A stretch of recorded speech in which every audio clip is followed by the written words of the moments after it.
Hey, what's up? Welcome back to another video and a view into Huck's World, and I got an awesome freebie for you all to check out in the Gear Manager store, and this one is worth the download. All right, the name of the watch face is called AMOLED Digital Orange. I love the look of this digital watch face. It has a hint of analog in it, which brings about a certain amount of elegance to it that really makes this watch face stand out. Now, in the AOD mode, you are going to get a simple digital time for your Gears 3 and your Gears 2, but when you turn this watch face on, it's going to give you pretty much everything that you're looking for out of a watch face. Now, it does have an analog theme to it. You got digital time dead center. You will get your date up over your time, and up at the top you are going to get miles walked or ran, going to get your heart rate info. Come all the way down to the bottom, you will get step status info, and you're going to get your battery info, which is definitely a good look for a free watch face. And on top of it, it is interactive, so if I tap on the battery, I really don't need to go into that, but you can.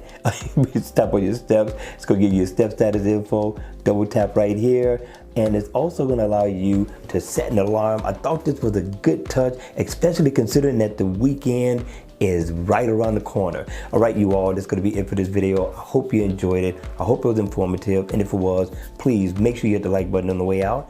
And if you want to see more videos like this, then by all means, make sure you subscribe to my channel. And I'll see you all again at the next video. Take care.